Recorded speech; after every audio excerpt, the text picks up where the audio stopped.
আউলিয়া প্রেমী ও সত্য অনুসন্ধানী সকল শ্রোতাদেরকে সালাম ও শুভেচ্ছা। আজ আমরা উপমহাদেশের একজন শীর্ষস্থানীয় আলেম এবং আল্লাহর ওলি মুজাহিদ আজম আল্লামা শামসুল হক ফরিদপুরি ওরফে সদর সাহেব হুজুর রহমতুল্লাহ আলাইহির জীবনের একটি বিশেষ দিক সম্পর্কে আপনাদেরকে জানাব। ফিকহ শাস্ত্রের সুবিখ্যাত কিতাব বেহেশতি জেওয়ারের বাংলা অনুবাদকারী হযরত সদর সাহেব হুজুর রহমতুল্লাহ আলাইহির অবদান সম্পর্কে বাংলাদেশের মুসলিম সমাজের কম বেশি সকলেই ওয়াকিবহাল আছেন। ফিকহ, সমাজ সংস্কার এবং তাসাউফ শাস্ত্রে তার প্রচুর কালজয়ী কিতাব ও লেখনী রয়েছে। এছাড়াও বাংলাদেশের প্রায় সবগুলি প্রধান কওমি মাদ্রাসার সৃষ্টিতে তার অবদান প্রায় সিংহভাগ। এ সমস্ত কর্ম ও অবদান সম্পর্কে ভক্ত অভক্ত সকল মানুষই জানেন।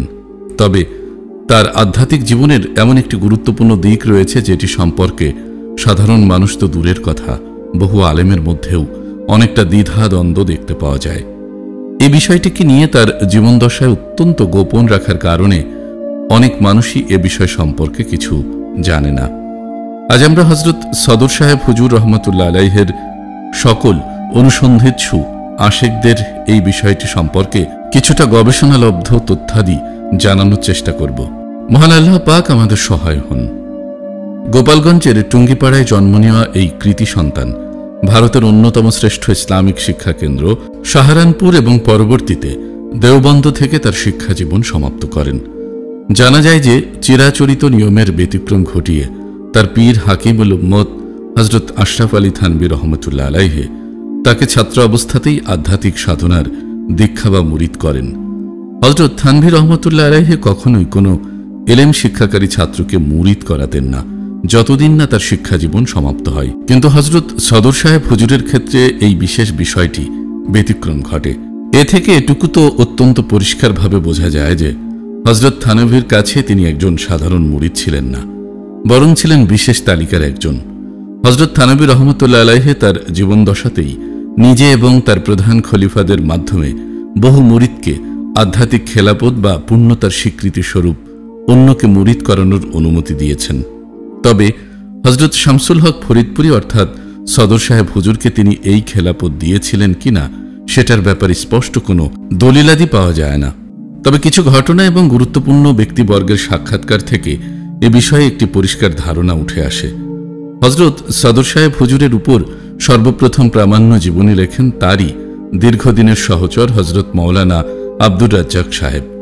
সেই জীবনীর ৭৭ থেকে ৮০ পৃষ্ঠায় যা লেখা হয়েছে তার সারমর্ম এরূপ।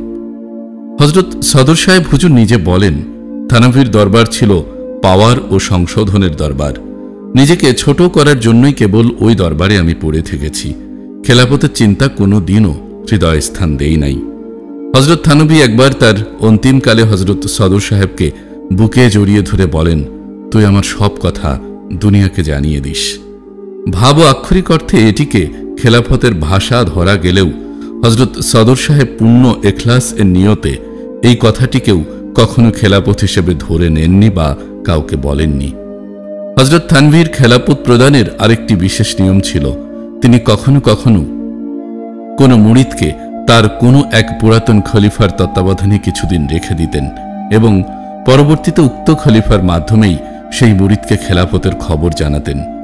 হযরত থানভীর অন্তিমকালে সদর সাহেব হুজুর কিছুদিন হযরত থানভীর অন্যতম প্রধান খলিফা হযরত জাফর আহমেদ ওসমানীর নিকটে থাকেন এবং জানা যায় যে হযরত ওসমানী সাহেব তাকে থানভীর নির্দেশে প্রকাশ্য খেলাপত দান করেন। হযরত মাওলানা আব্দুর রাজ্জাক লিখিত উক্ত জীবনীতে আরও উল্লেখ আছে যে হযরত থানভীর ইন্তেকালের পর তার প্রধান খলিফাগণ একদিন সদর সাহেব হুজুরকে তার খেলাপত সম্পর্কে জিজ্ঞেস করেন।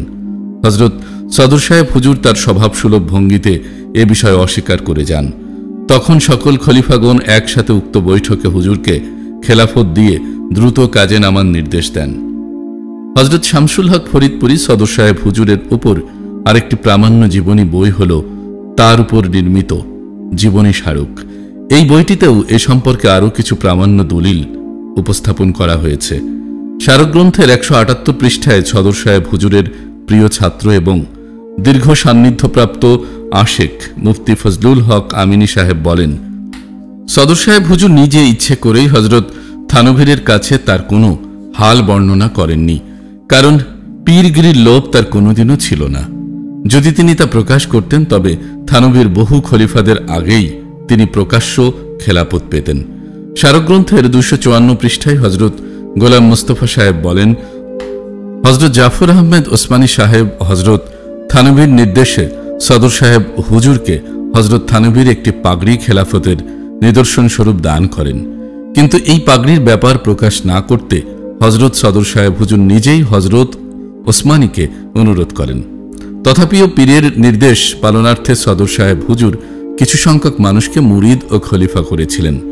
তার মধ্যে গহরডাঙ্গার সাবেক মুহতামিম শাহ আব্দুল আজিজ একজন।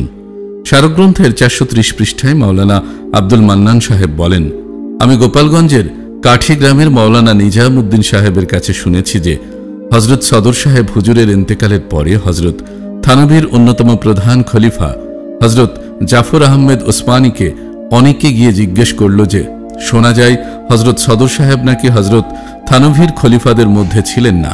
তখন হজরত ওসমানী সাহেব ধমক দিয়ে তাদেরকে বলেন, কে বলেছে তিনি খলিফা ছিলেন না, বরং তিনি তো প্রধান খলিফাদের একজন ছিলেন।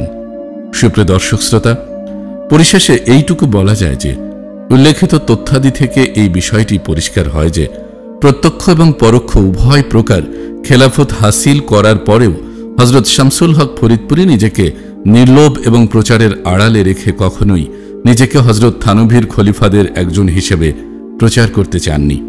আর আল্লাহর ওলি হবার জন্য পীরের খেলাফত জরুরিও নয়।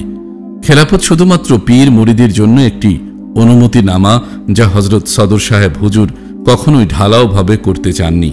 তবু আল্লাহর হুকুমে এবং পীরের ইচ্ছায় তাকে অতি স্বল্প পরিসরে হলেও পীর মুরিদি করতে হয়েছে। তার নিজ হস্তে মুরিদদের অনেকেই দুনিয়া থেকে চলে গেছেন এবং অনেকেই এখন জীবন সায়ন্যে আছেন। তবে এ সকল কিছুর ঊর্ধ্বে অবস্থান নিয়েছে হজরত সদর সাহেবের এলমি জগতের সুবিশাল খেদমত। তার এলেম এবং কাজের পরিমাণ এতই বেশি যে তিনি বহু প্রকাশ্য খেলাফতধারীকেও ছাড়িয়ে গেছেন তা দিয়ে। আর এটাই শ্রেষ্ঠ খেলাফত বা দিনের খেদমত। হজরত থানভীর লেখনী ও কর্মজীবন পর্যালোচনা করলে হজরত সদর সাহেব হুজুরের মতো এরকম শ্রেষ্ঠ শিষ্য আর হয়তো দ্বিতীয়টা পাওয়া যাবে না। তাই আল্লাহ পাক আমাদেরকে এই মহান অলির জীবনের এই বিশেষ দিকটি থেকে শিক্ষা নিয়ে তার মতোই নিঃস্বার্থ, নির্লোভী এবং ইখলাসের অধিকারী হবার তৌফিক দান করুন এবং তার আশেক সকলকে তার খাস ফয়েজ ও নেক নজর নসিব করুন। আমিন।